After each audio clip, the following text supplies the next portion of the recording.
there's some grass out here, but not nearly what we would normally have this time of year. And so that's what I'm hoping that we can get our warm season rotation in line. That way I can give these pastures that rest during July and August and early September.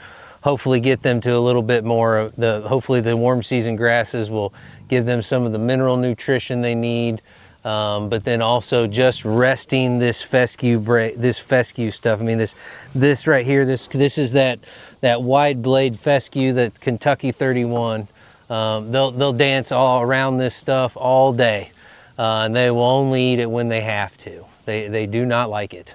I've heard lots of different reasons for why.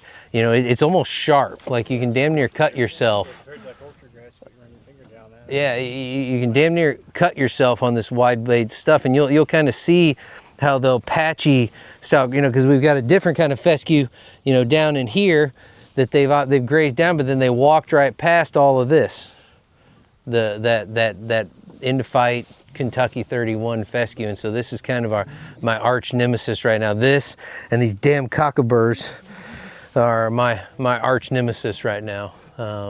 We do get a lot of ironweed that hits us pretty hard. We're trying to, you know, stay on top of cutting that, bush hogging that out eventually, but and we're doing better with the ironweed. That's one of the things that they definitely just tend to graze right past for us.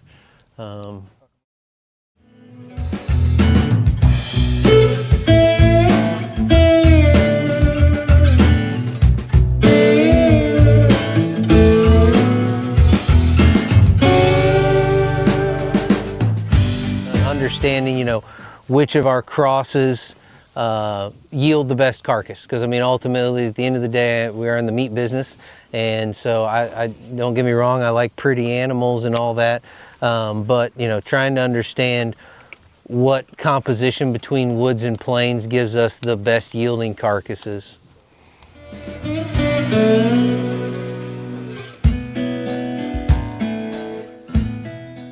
So for me, for consistency, year-round consistency in our meat, I do want them on having grain access for the last 6 months. It takes 100 days to transition the fat color, to transition to get that white fat, to get away from the yellow fats that we'll see in a lot of the purely grass-fed animals. And so I do like to have them on grain for at least that 100 days, ideally about 6 months before they go to process, just so that we've got a consistent product year-round.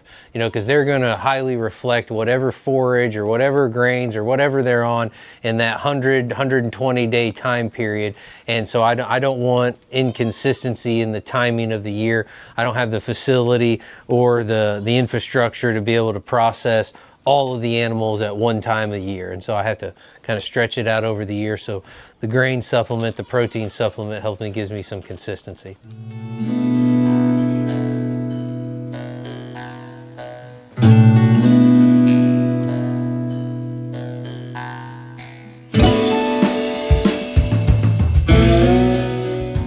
These slide gates are the big portion of what we do to kind of break everything down, to get them into smaller groups, and just kind of keeping everything as, you know, we just try not to get them worked up. I mean, I'm sure you guys had lots of low stress handling conversations yesterday, but I mean, you know, the idea is to just kind of, you know, open a gate, create some daylight, let them go investigate, and then, you know, shut it behind them as quickly as possible. And then we try to just move things as fast as we can. That way there aren't any opportunities, because when they're held in certain areas too long, that's when the stress levels start to rise. And so, I mean, our main goal is to just move them as quickly as possible and get everything administered and then out the door as fast as possible. And so, I mean, that's the ultimate goal here. You know, the bison are coming through so quick. This crash gate is pretty essential for us to be able to keep this shut, be able to open the head gate, let an animal get through up there,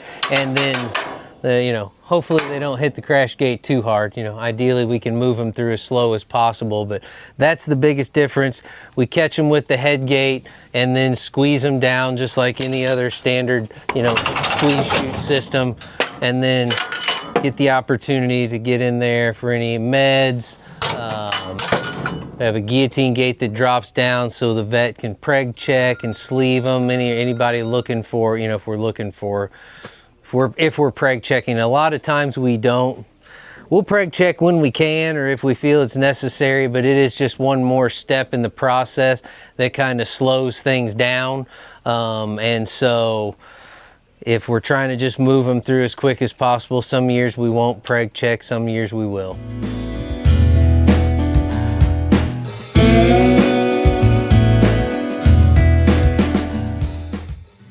The meat processing world was the COVID ripple effect.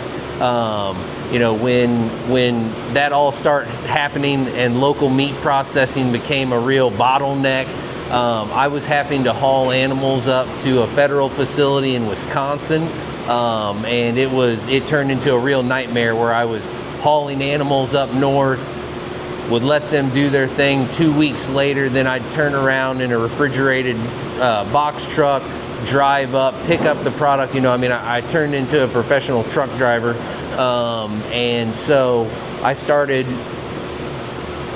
pitching suggestions, you know, to the 5 plants in the state that do process bison, looking for like a partnership that we could do some kind of, you know, infrastructure or investment that I could make just literally for priority booking.